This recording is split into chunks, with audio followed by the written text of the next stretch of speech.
Good morning, everyone, and welcome to this tutorial. We're focusing on the unseen extract task for Paper 2, Section A, for the Political and Social Protest writing paper with AQA. The 2024 extract came from a novel called The Wall, and that is going to be the focus of this video. So the aims of this session are to help you to find ways to approach this task. Initially, students are quite intimidated, I think, by this task because of the fact that the extract is unseen. However, in my experience, and based on the scripts that I mark for AQA over the summer for this paper, students tend to do quite well with it, even though it is unseen. And because they've spent at least a year learning about other texts that fit into this genre, they tend to be able to connect those themes to something that they have never read before. I'm also in this video going to be showing you and reminding you about how you must engage with the synopsis box, which is a little passage of writing that the exam board gives you to help you. I always say to students that they must read that first. Then we'll look at the extract itself, and we'll finish the video by looking at what you can include for the overview paragraph, which is the first paragraph of your response. So for both section A tasks in paper 1 and paper 2, particular emphasis is placed on students being able to start their essay by writing an overview. So we're going to finish showing you an example as well. So this course is coming up to 10 years old, and the question for this task has always been the same, and it is in italics here. Essentially, what this task is asking students to do is to connect the genre to the extract. So it's the so-called elements of political and social protest which you need to know in order to be able to do that. So what themes do you notice? What proves this extract fits into the political and social protest genre? But also, as you read the extract in that exam with a highlighter in one of your hands, what are you going to analyse and discuss? As you can see, as is the case in a number of questions for Lit B, the examiner will make specific reference to authorial methods or how authors have shaped meanings. So it's really important that you engage and you interrogate and you probe the extract, quoting from it, as well as looking at things like narrative perspective and also key quotes and perhaps language techniques. So the question has always been the same. So the first thing that I have always said students should do is they should engage with what I call the synopsis box or the summary box, which is a small passage of text which you can see on your screens, which the examiner writes. So the examiner knows that this is going to be or could be a tricky task because you've never read this before. So they say we need to give students a little bit of help. So that's why students should never ignore the details which the examiner gives you to help contextualize what it is that you're reading. And you can see it on your screens now. So in class, when I teach this task, I will ask students to spend no more than 5 minutes highlighting and annotating this summary with what they think is most important. In other words, things that will help them go forward when they begin to read and engage with the extract more specifically. So you can pause this video now to have a go at writing down, or if you have it in front of you, highlight what you would take away from this summary box, this synopsis box. Or you can continue watching and we can discuss what might be of particular focus. So for me, if I was doing this exam and this exam was in front of me, if this extract was in front of me, this would be the information that I would find most useful in terms of figuring out where I'm going with this response. So each of the coloured blocks here represents something that I believe, in my judgment as a reader, is important in terms of how meaning is created. So why might it be that these things are important?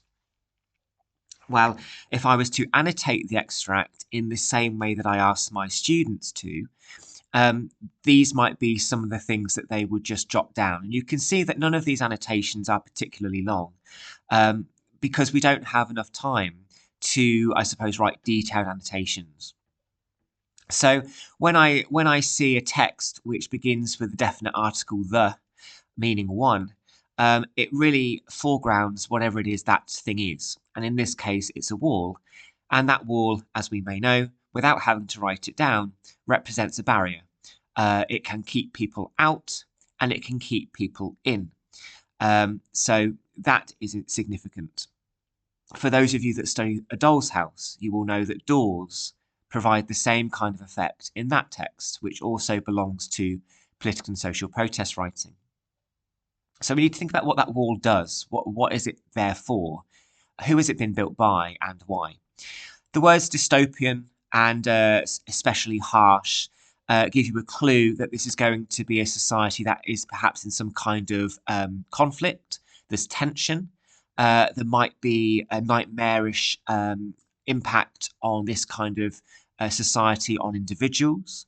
A society that is in a degree of social kind of socio-political decline.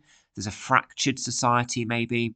And the fact that this was written in 2019 means that we're dealing here with a contemporary piece of literature. So, you know, language that is not, for example, Shakespearean. Whenever I see the phrase near future, and when you look through the extracts that have come up over the last 10 years of this paper, some of them are set in the near future. I'm thinking, for example, Fahrenheit 451.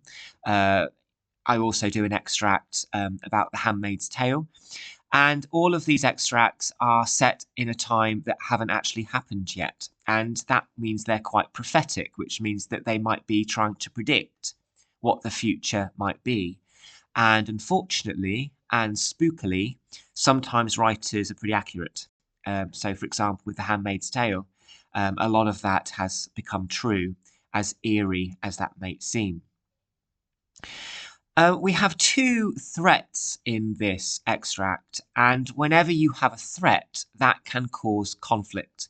So one of those threats is climate change, and the other being illegal immigrants who are arriving by sea. And quite rightly, in these scripts, in a lot of scripts that I was marking last year for this paper, students were making reference to the fact that both of these things are in the zeitgeist. They're things that we are well aware of and are always in the news. So clearly, the writer here has taken inspiration from things that are within our reality. Both of these things, of course, create movement of people. And that is going to, over the next 50 to 100 years, drastically change populations and demographics as people try and escape drought and flooding and rising sea levels, but also people escape conflict and other reasons why they might want to leave their own country. So both of these things present a threat to natives, people who perhaps are concerned about maintaining a set number of people in the country already. The narrator, so the narrative perspective is a man called Kavanagh. And it's always important with the unseen extracts to think about why the writer has chosen that perspective. Why, for example, use a first-person narrator and not a third-person narrator. We have this title, this rank, kind of a defender, which with a capital D, as if it's something to do with a particular kind of status. So always look out for terms like sir or master or prime minister or president, which give you a clue as to some kind of hierarchy. Many of the extracts over the years have had people in power and those without. So that's something to bear in mind. So for me, and you might say, well, actually, there's another piece of information here that is important. But for me, these are the things that I think are most important when contextualizing the extract that we're about to read. So just like students, when I choose to do a video for a particular text or unseen extract in this case, I will also have to annotate it myself. And this is what my extract looked like when I was preparing for this video. This took me about 15 minutes to annotate it in this way. And the colours, I use two different colours. They don't mean anything. But you can see that, not all of the extract is important necessarily. I'm zooming into it and I'm really taking out the bits that I think are most significant. And that's why AQA uses this word significant, because it's all about you making a personal judgment relating to what stands out to you. So in other words, the white bits here are bits that I don't intend to talk about in my answer. And we also have to be realistic. You've got between 45 minutes to an hour for this task. You don't have that long in the grand scheme of things. So you're going to have to be realistic about how much you can talk about. And that is not going to be every single line, every single word. So be selective, as I have been here. So that is what I have in front of me now as I am speaking to you about this extract. Usually it's the case that students that have spent the time to annotate the extract do better, because they've just been able to kind of organise their ideas in their heads before they commit pen to paper in the answer booklet. The reason why paper 2 is 3 hours long is because they're giving you an extra half an hour to read. So paper 1 is 2.5, this one's 3. They're giving you time, including for the unseen extract, to do what you're seeing on the screen now. So you must take that time and not try and rush into an answer when you don't really know what it is you're dealing with. So you've got up to half an hour to engage with the unseen extract, but also your texts that you have been studying in class. So what I'm going to do is I'm going to go through the extract and just explain to you why those things are important, why they jumped out to me, why I think they're significant in my own analysis of this text. So firstly, we have the North, and the North in this extract is a place, I think, which is supposed to come across as quite bleak, and it's supposed to create this ominous sense of foreboding, which is also done with the wall itself. There's also a wall in The Handmaid's Tale. So those of you who are studying The Handmaid's Tale, I think it's chapter 6, where you're described, where you're told about the wall. This might be familiar. So you can see, I've already mentioned A Doll's House. I've mentioned Handmaid's Tale. You can see how your reading in class with your set texts can help make connections with the political and social protest elements for the unseen. So there are lots of overlaps. If you get reference to children or nature or lambs, then some of you who do Blake might use your Blake knowledge to apply to this. I also teach the Kite Runner, and the Kite Runner is essentially about what happens when there's many, many years of political unrest and the impact that has on people. And that might have helped me look at this text as well. So the North and the wall and the pathetic fallacy of the clammy, close clinging mist really does create this kind of ominous sense of tension. This is not a society that is, I suppose, at peace. Very early on in the extract, we have the blonde baby politician being referred to. And many students last year, not all, but many, referred to Donald Trump. They also referred to Boris Johnson, who was the Prime Minister at the time I think this extract was written, both of whom have kind of blonde hair. And both of those politicians were used in a student's response to think about what maybe unites both of those men. Not only are they both in political power in terms of leaders of the country, but also they're both towards the right side of politics. And both of them, therefore, are going to focus on perhaps immigration and the need to control it. Um, for example, Boris Johnson was very, very much known for Brexit. He was a Brexiteer. And Donald Trump has made countless references, not just in his second term, but in the first term, about building the wall between America and Mexico. And I don't think, at least at the time I'm recording this video, that it's gone particularly well. So because we get reference to this politician quite early on, and the fact he's called Baby, it kind of undermines his authority a little bit, I think, and makes him seem less powerful than he actually is. Throughout this extract, the narrator has this kind of almost humorous, sarcastic, ironic tone, as if he's been able to distance himself from the rhetoric that the politician might say. So the narrator is able to kind of think about language of the politician and detach himself from it, and to ponder. And it's what Offred does in The Handmaid's Tale as well. She doesn't get sucked into it. She always maintains a degree of detachment. So that can be important in terms of narrative perspective, because you have a narrator who understands how things really are.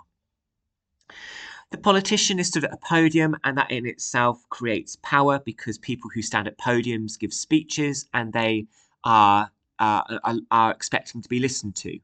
So that suggests a degree here of influence over the audience. Now, many students, because I suppose it was one of the more obvious points, noticed that defenders and breeders and others in this extract don't just remind them of The Handmaid's Tale, if that's what they're studying, whether you also got these kind of ranks. But these terms are also capitalized, which suggests that these ranks have become established. And that reinforces the sense of kind of the power hierarchy here. The narrator's detachment is also shown through the fact that he calls the fact he was given a medal by the politician as pretty pathetic. So he's able to critically analyse and criticise the politician, which perhaps others might not, because they're slightly more brainwashed, maybe, by this authoritarian regime. The narrator, though, is also aware that it is possible to climb ranks. He says that how a person made it to the elite and starting to see that it was possible, not easy, but possible. So this is a man who might be distanced and critical of the politician, but also is aware that climbing the ranks might also be advantageous. So he's also aware that it's important to, or perhaps be motivated by, the need to climb ranks. So what we have here is we have the beginning of the extract, and one of the things I'll talk about later is how it's important in the overview paragraph of this response to talk about the development of the extract, how it begins, what happens, how it ends. So there's quite a few details here at the beginning which are quite important maybe in terms of contextualizing what we're reading.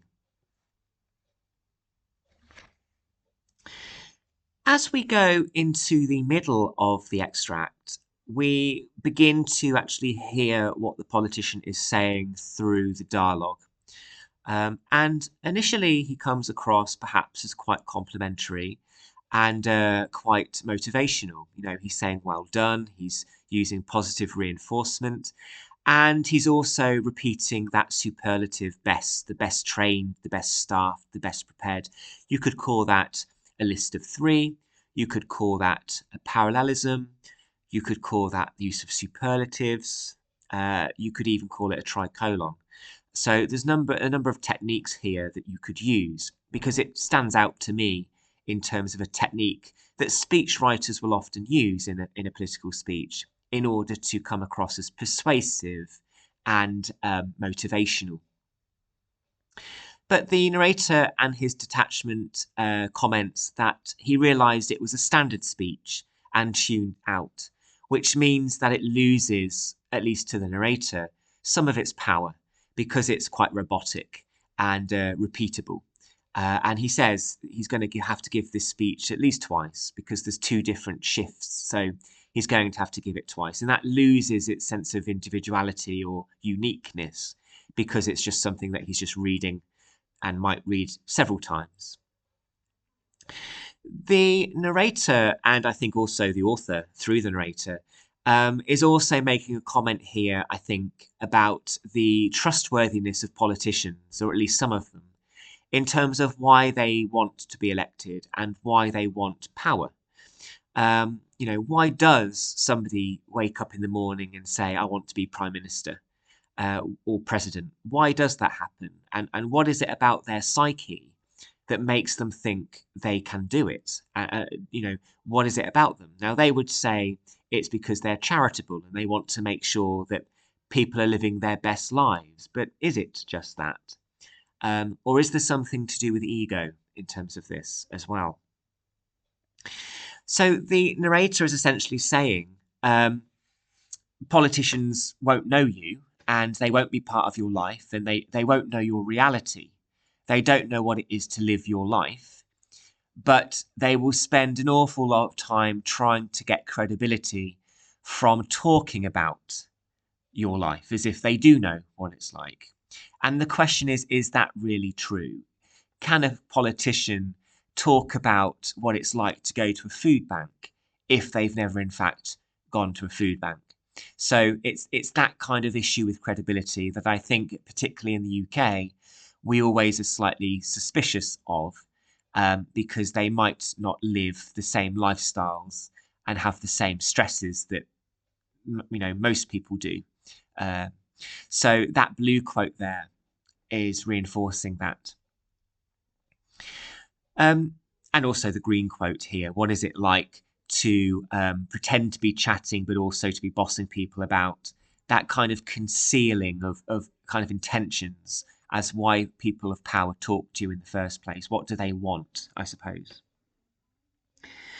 And then, as many students refer to in the bottom of this section, the repetition of the word help was very obvious, and all about, I suppose, a level of deceit, really, and trying to motivate people, saying that you're going to offer them all of this, but whether or not that's true is another issue.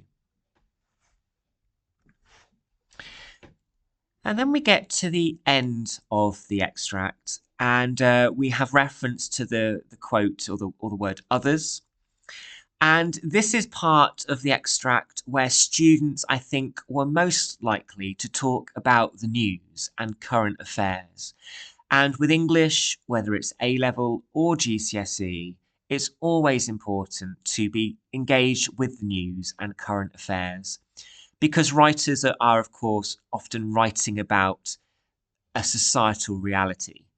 And over the last 10 years, certainly before the Brexit vote in 2016, there has been in the UK this constant discourse about immigration and about the pros and cons, and in more recent years focus on the boats coming across the channel in better weather because it's less dangerous. So when the weather's better, chances are more immigrants will come across on boats. And of course, as is often, not always though, but often suggested and spoken about, that the people are getting in these boats because they are desperate, because they are escaping war and they are escaping, hardship. And it's always interesting that people say, well, they get to many safe countries before they get to the UK. They don't have to get into a boat. They could stay in France or Germany and things. And you think, yeah, but they don't want to stay in France or Germany. They want to come to the UK. They maybe want to speak in an English-speaking country. They maybe don't like France and Germany. So okay, yeah, they could. We all have choices. We could all leave if we wanted to. We could all go and live somewhere else if we're in the UK. We choose not to, though, because we don't want to. We must like living here. So yeah, people have choices. And whereas it's true that, yeah, people can stay on the mainland or on the continent, I should say, they don't want to. So that's the truth of the matter. So in this case, the writer Lanchester has really kind of taken note, I think, of the news of the time, and has used it in their writing. And this is clearly a text which has probably been written about this topic, or has definitely been inspired by this topic. One of the things that, as an English teacher, I'm obviously tuned into is political rhetoric and the language that politicians use. You have to bear in mind that politicians are using language in a way because they want one thing: they want power or your votes. So if you have a particular following who is very anti-immigration, chances are a politician is more likely to use quite hyperbolic language to stoke up a degree of us versus them. And we've seen that recently in this country, how much unrest can be caused by language. Examples that spring to mind, and it would make a really interesting study, maybe not for lit course, but for the Lang lit course, is the use of language like swarms or plagues or invasion. There's often lots of semantics to do with war when immigration comes up from certain corners of the political elite. So it's interesting that that's what happens. And of course, people listen to that and it makes people feel fearful, and also it makes them feel angry. And that's when you have the boiling over of tensions. And this is what happens here with the repetition of the word secret. This idea that these others are some kind of sinister, malevolent force that are coming to invade the country, that they cannot be trusted because they have hidden agendas or secrets. So you must detach yourself from them and treat them at arm's length. So, in other words, many students referred to immigration here.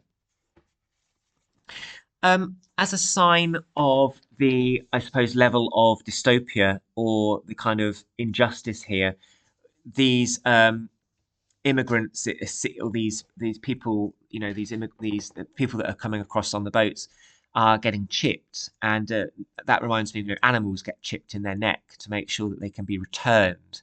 So, is this something about getting chipped to be legitimately in the country, or is it being chipped to be removed, to be taken back to where they came from? So chipped means identified, against their will, maybe, but identity is a main theme.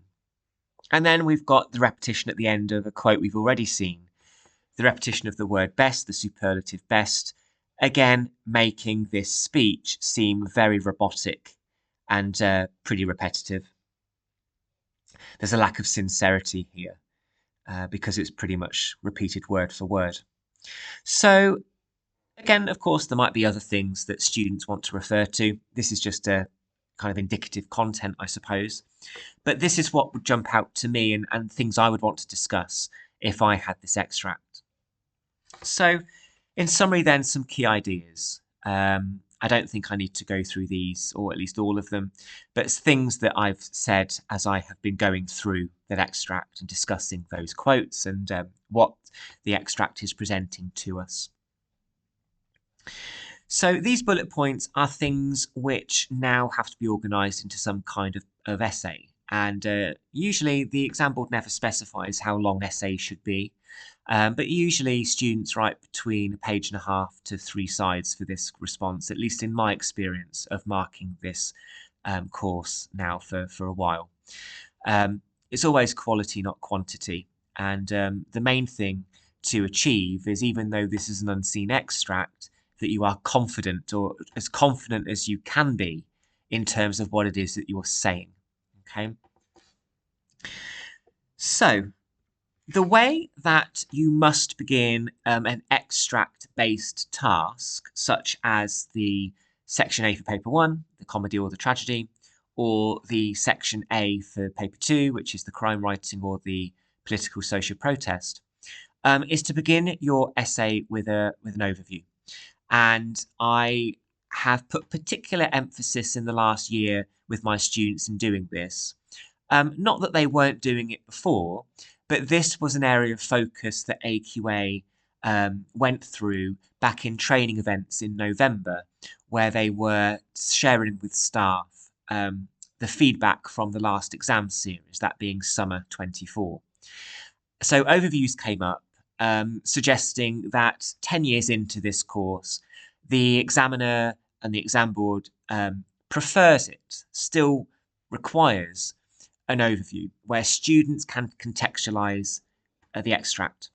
And the bullet points here are things that you can consider in the formation of that extract. So slightly different to paper 1, because paper 1 is not an unseen extract. There are slightly different kind of characteristics for that one. But this is what you could do with an unseen. So it's all to do, again, with what's happening, what are the key moments, is the extract building up to something, what does the setting suggest, what is the narrative perspective, the progression of the extract, how does it begin, what happens, how does it end, is there a sense of resolution, or is there a building sense of tension? But also, when you consider what the task really is, it's connecting this extract to the political social protest genre. So studying your texts throughout the year has helped with that, and also other unseens. So it all kind of connects together. So I'm going to finish this video by showing you an example overview. As I always say when I show examples, there are a number of different ways you can write an English essay. Numerous ways that you could structure it, numerous ways, different things you could say, different lengths of essay, different number of references, all these kind of things. So it's worth bearing in mind that. It's also worth bearing in mind for this unseen extract, it could be prose, it could be drama, it could be poetry, it could be any one of them. So keep an open mind, you might not get prose, okay? So it could be a poem, which might require a different approach from yourself. So to finish off, this is something that I wrote as an overview for my imaginary essay. Just want to check, it's actually Lancaster, sorry, not Lancaster, according to my paper anyway, sorry about that. So anyway, the extract from Lancaster's The Wall focuses on the ironic and detached perspective of Kavanagh as he describes the events relating to a politician attempting to give a motivational speech to those of Kavanagh's rank. So that's essentially the summary, that's what I'm reading about, the speech here.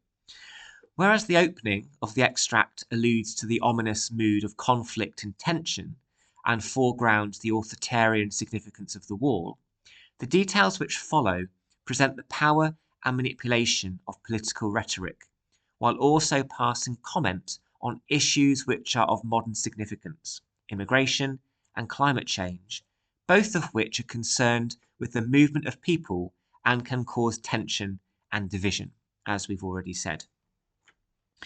So notice in the middle of that overview, I talk about the opening, and then I say the details which follow.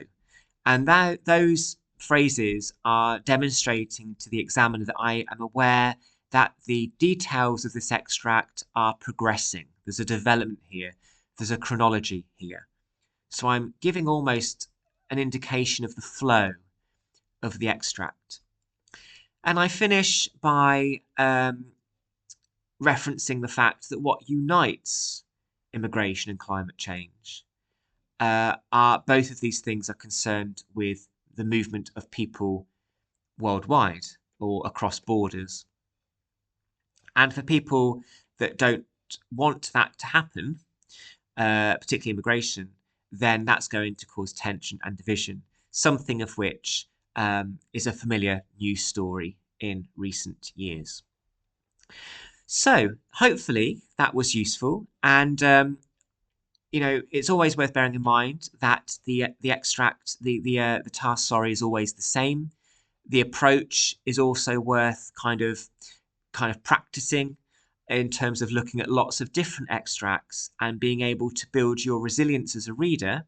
Even though this extract isn't seen, chances are students will be able to offer some relevant comment about how the extract connects with the political social protests genre. Okay, so thank you for watching and good luck in your studies. Thank you.